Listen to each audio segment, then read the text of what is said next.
Good morning, everyone. Great to be here the day after Yom Kippur. Start things off strong with some Torah study. I have to be honest, I was thinking to myself last night, Shir's not ready yet.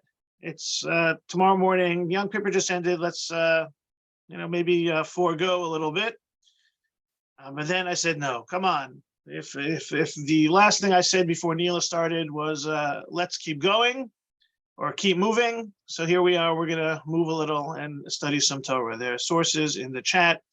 And our subject this morning is about going to Uman. Who wants to go to Uman? It is the burial place of Rabbi Nachman of Breslov. It's in the news every year for the fact that so many Jews, thousands, tens of thousands, 20,000, 30,000 spend the holiday in Uman. Now, Ukraine, last couple of years has been a bit tricky, to say the least. And it's a place that the pictures are wild, and it seems to be quite an experience. I know a few people who have gone. Very difficult for me to get away for Rosh Hashanah or Yom Kippur, so it's not so simple. But it's a very interesting subject. And this year, a couple of weeks ago, it became very controversial, because you see in source number one, article from the Times of Israel. This made the headlines. Haredim slammed Netanyahu for heresy against God in Ukraine comment. MK Bla Zionism.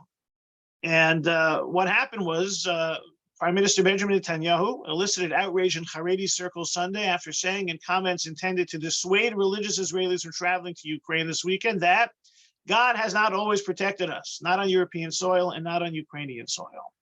Now, let's face it, some very bad things have happened to Jews in that part of the world, and it's a dangerous place now. And Netanyahu would seem to be doing the prudent thing, warning Israelis about going, warning them even to maybe think twice about going. And it's not something out of the ordinary. The U.S. government also has, the State Department has a warning against traveling to Uman for Rosh Hashanah. It's very interesting because this is a warning. The only people thinking of going to Uman and the ones who know what Rosh Hashanah is are the Jews. So it's something that the U.S. government is concerned with as well.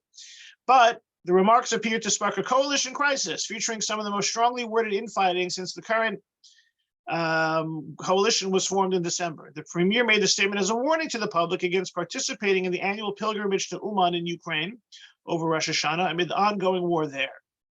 The Shas party issued the tamest response. It tells you the direction the Shas party may be going. Also interesting that their reactions and Aryeh Deri's reactions recently on some of the controversy over the judicial reform. They're now the adult in the room. God has always protected the people of Israel during all its exiles and persecutions. That is the reason the people of Israel, the only ones who miraculously survived for thousands of years, while many other powerful peoples have disappeared. Of course, a condition for divine protection is faithfulness in keeping the Torah and commandments. People were slamming Netanyahu for implying that God does not protect Jews. God's in charge, not Bibi Netanyahu, not the Ukrainians. How can you say that God's not going to protect Jews in Ukraine? God protects all Jews, all faithful Jews, according to the formula of Shas, anywhere and everywhere. And don't say that God doesn't protect Jews. Now, some more angry comments were directed towards Netanyahu and the whole concept. Another Haredi journalist, Yossi Elituv, tweeted, Benjamin Netanyahu, there's no shame in apologizing.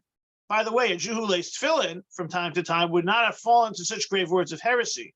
You can still repent. Right? Who are you, Bibi? You're secular. You don't wear tefillin. You maybe apologize for saying that God's not always protected us. But the most hostile reaction came from UTJ MK Yisrael Eichler, right, one of the Haredi parties, who blasted Netanyahu's ignorance and indicated his belief that it was the Zionists rather than God who were to blame for the suffering of the Jews in the Holocaust. Eichler wrote that for over a century, the God of Israel has saved the land of Israel from the idolatry of power, vulgarity, assimilation of the secular regime. The Germans were halted on the way to conquer Israel by extraordinary miracles, not because of the Zionists, Eichler argued. We went on to talk about how the Zionists, he felt, were complicit in not wanting to bring Jews from Eastern Europe to Palestine. They didn't try hard enough, and they were disparaging of the Jews who were being murdered by the Nazis. A lot of angry stuff, which I did not even want to put on the source sheet. You have to look it up yourself because it's angering that such a sentiment would be expressed.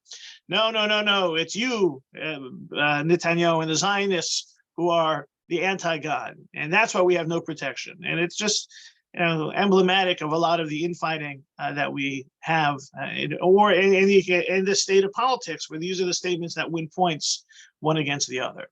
So that was the story that focused my attention on the concept of Uman. Any reactions to the story before we look at this phenomenon, how it developed, and some of the complexity? Like, is it really worthwhile?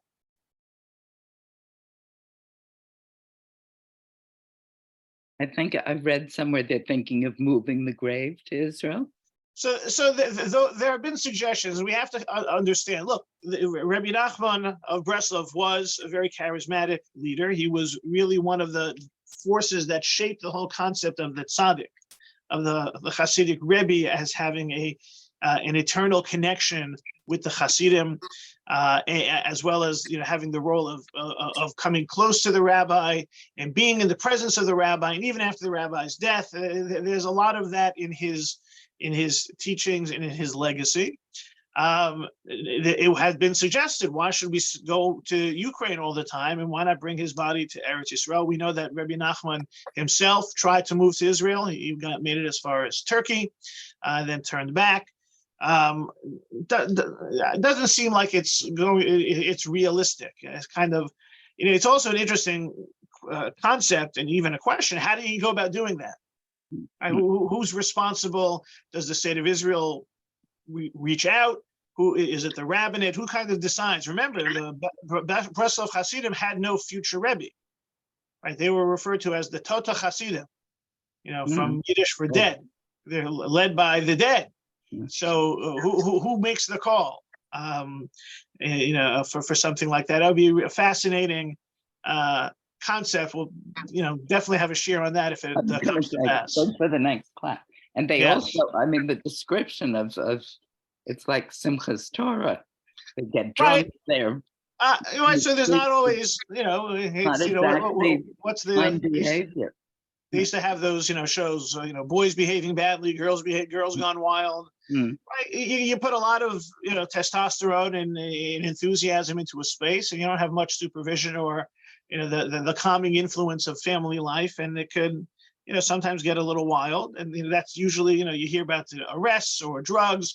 Right? It's not only a spiritual pursuit. There's a lot of money in it for the Ukrainians, and there's also a lot of money in it for enterprising Jews, whether you're selling, whether you sell food or bottled water, or all sorts of things.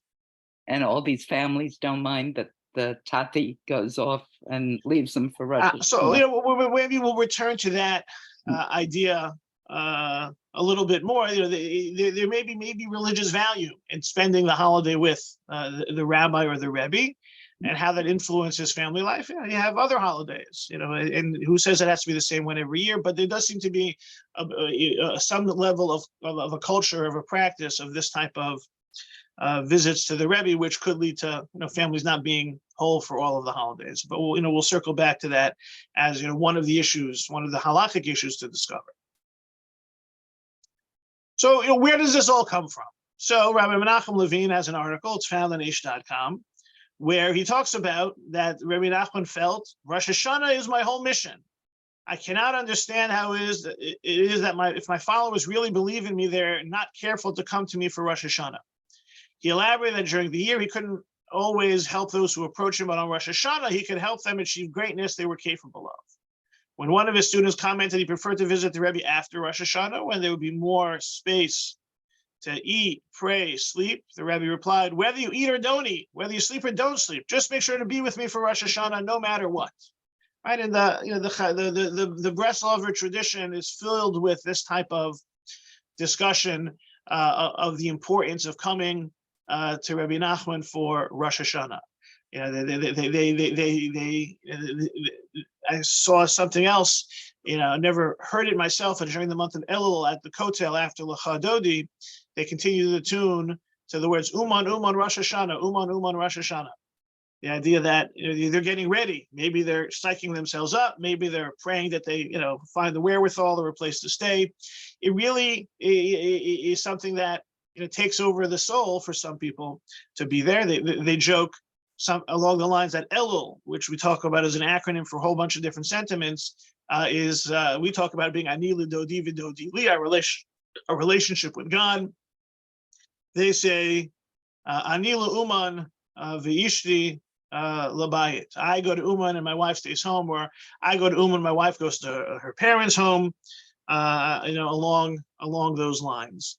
So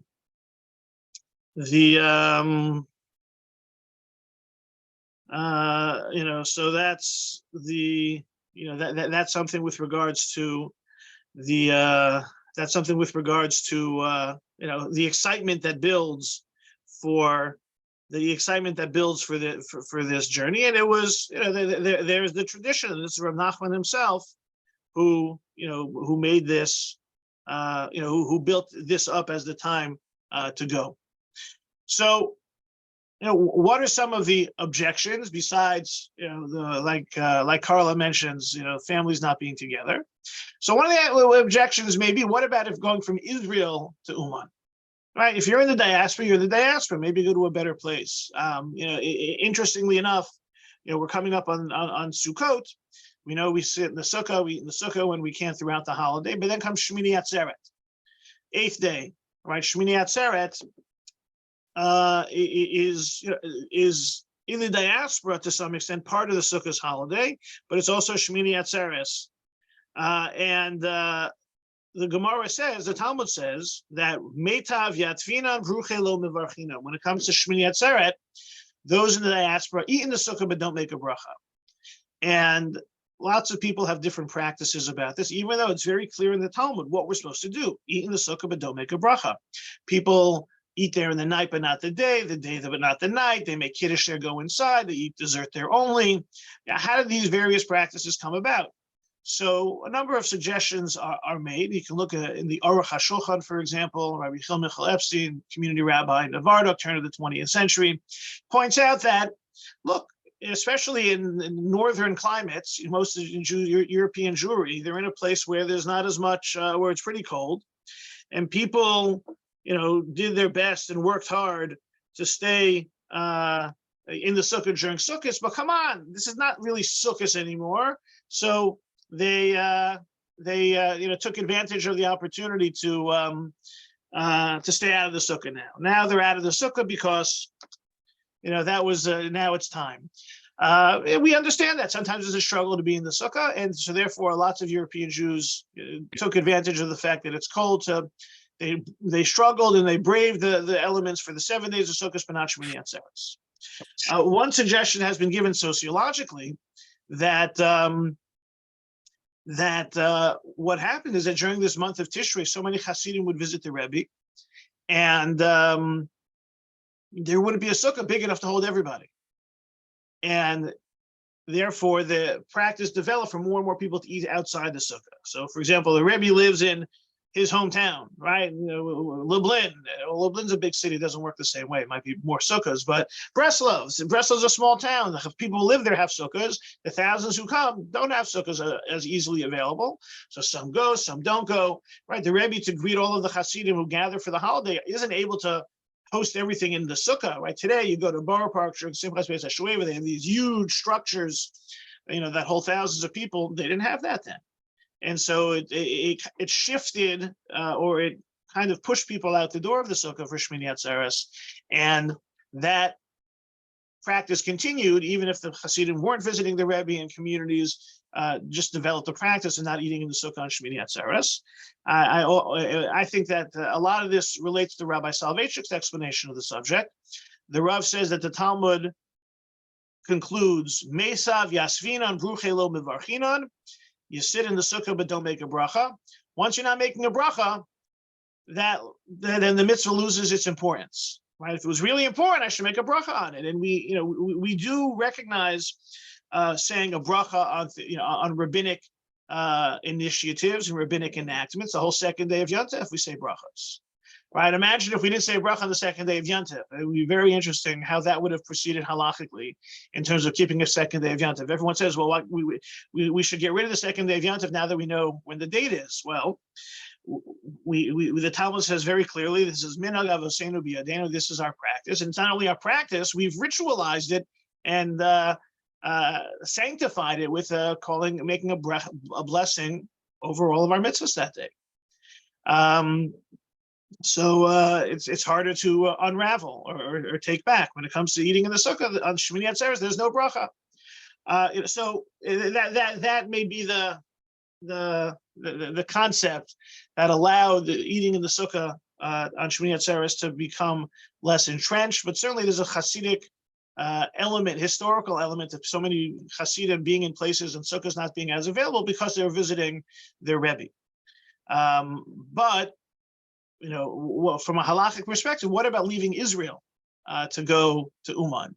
We think about Israel, leaving Israel as being something simple, but Rambam, source 3, is forbidden to leave Israel for the diaspora at all times, except to study Torah, to marry, or to save one's property from the Gentiles.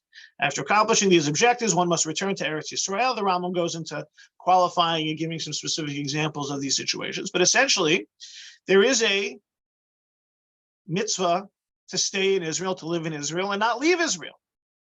And this should be taken seriously. Unless there's a compelling reason to leave, one shouldn't leave. Rav Kook talks about this, and he invokes this book of the Sdei Chemed, which is an encyclopedia that talks about this idea. And where he says, where the Sdei Chemed says one is permitted to leave Israel for the diaspora, lishtateach al kivrei hatzadikim, to pray at the graves of the righteous, and he says it's such a great mitzvah. That's what the Sdei Chemed says. Rav Kook, lefi ani yazdati tzarich iyun tuva. This requires a lot of investigation. We see that Kalev, one of the spies, the rabbis explained that he went to Hebron to pray at Maras HaMachpelah.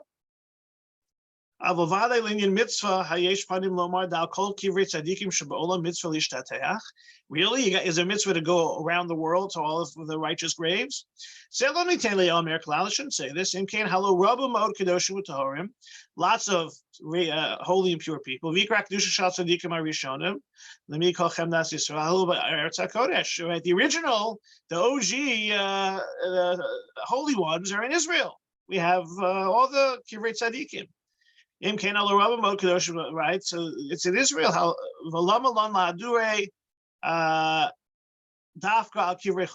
why do you have to go to the diaspora? Right, as the one English line there. Are we without graves in the land of Israel that you travel to the exile? Really, you have to go to the diaspora for graves? We have graves right here. So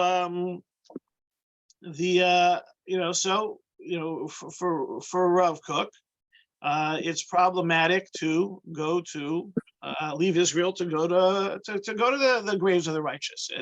It violates the commandment to live in Israel.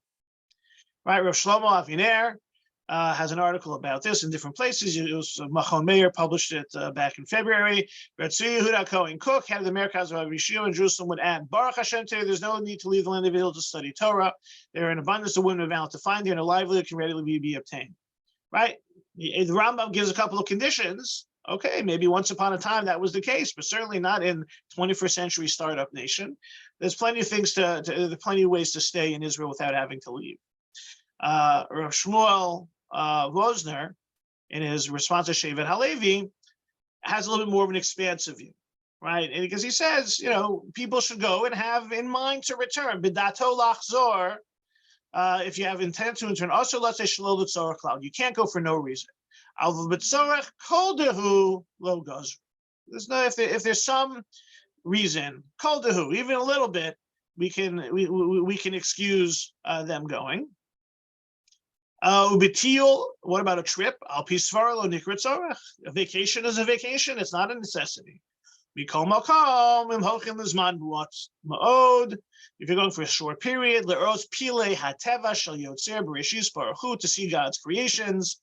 Yesh makom l'tzadei lahakel. We can be lenient. Kamuvan tzarich lafal hakol derech mitzvah. You have to turn everything into a mitzvah purpose. So you have certain voices which seem to indicate leaving Eretz Yisrael is just is non-negotiable unless there's a real tzorech. It's interesting. It's the Rav Kook school of thought. Then you have the Rav Osner, which seems to equivocate a little bit. And once you're able to create a kol dehu, seems to be a little bit of a split between more Zionist voices and less Zionist voices. However, it's interesting to note that Rav Shlomo Zalman Auerbach, for example, was very opposed to leaving, and he writes in different places, and it's reported that he's talked about he was invited to a family bar mitzvah, and he thought maybe he could go for the simcha, and then but he decided not to. He felt it's not appropriate to visit the diaspora unless you're fitting the category of the Rambam. And he is, he is said to have reported that his yeshiva was in Bayit V'Gad. He lived in Shaarei Chesed, and on his way to yeshiva each day, they passed Har Herzl, and he was quoted as having commented that people don't need to find Kivrei Tzadikim. You have Har Herzl, full of tzaddikim, and that should suffice. And so again, it's not just Zionist versus non-Zionist. Sometimes it's about what were some of the compelling or competing interests that created the tzorach, created the necessity in this type of a situation. And as we'll see, source number 7, Rabbi Chaim David Halevi, rabbi of Tel Aviv, in his Aseh L'Charav, he revisits the Sdei Chemed that Rav Kook quotes, and this could also it could be Ashkenaz Sfard. Rabbi Chaim David Halevi is a Sephardi posek, and the Sdei Chemed was also Sephardi, and when he quotes it in source number 7, right? He says you're not allowed to go unless you're going to go for Kivrei Tzadikim, and he quotes the Batei Kahuna B'din Kohanim Shenagu Lishtatech Al Kivrei Tzadikim. He says, look, Kohanim would go to visit graves, and that's not allowed. So Kohanim visiting graves when it's not allowed. Why is going to the diaspora to visit graves any worse than that? There's a certain necessity, spiritual, some type of necessity that prompted this. So if we could live with that, we can live with the Kohanim going where they shouldn't. We can live with people going to Chutz La'aretz and call that a tzorach. For the 4th line down. No prohibition because you're going to come back. The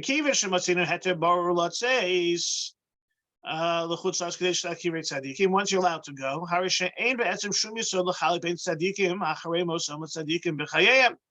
he's saying, look, you can go visit Rebbe's, living Rebbe's.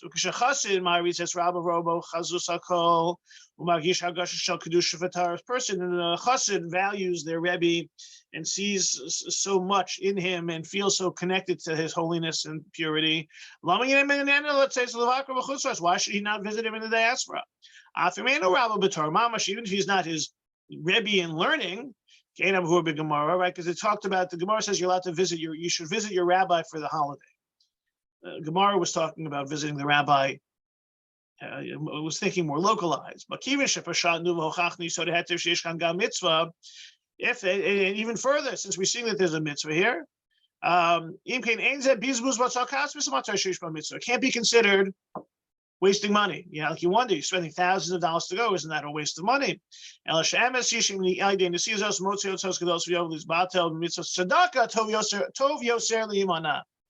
If it's going to cause you to give less tzedakah, then tov yoter. It's better not to go. But Rav Chaim David Halevi opens up the possibility. He says if it leads to too much bittul Torah, that's another reason not to go. But for the most part, he opens up a lane for visiting the Rebbe, visiting the tzaddikim, validating the view of the Sdei Chemed that Rav Kook pushed back on. And so you have a couple of competing interests. You have those who say you can't leave Israel unless there's a reason, and this is not a reason. And then you have those who say that this is enough of a reason, or you don't need as much of a reason, and visiting the rabbi is enough of a mitzvah. You have that playing out. Now, what's interesting, and this is something that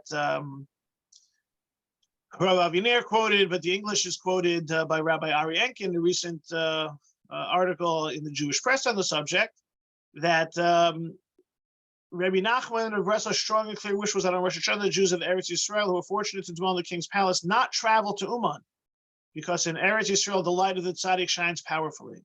For many reasons, one should not leave the Holy Land for the diaspora to spend Rosh Hashanah there. To do so is very much not in keeping with the will of our master, Rabbi Nachman. Rabbi Shimon, the disciple and servant of our master, never left Eretz Yisrael to spend Rosh Hashanah in Uman.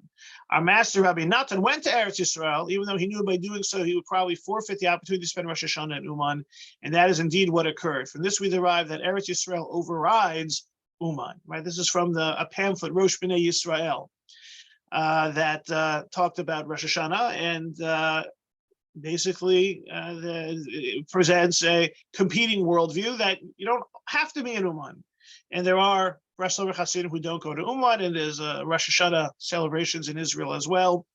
So the idea that, well, halachically there could be an issue. Some say halachically there is no issue, but it could also be within the context of Breslov itself. There's value to staying in Israel and not heading to Uman. But you can imagine how it's like the centripetal force that regardless of what the true Breslov view would be about something like this, it's still something that it's compelling, and it's certainly compelling, for a certain personality. It's kind of, I think, the more, to invoke a term that Carla mentioned earlier about West Coast college students, the hippy dippy types.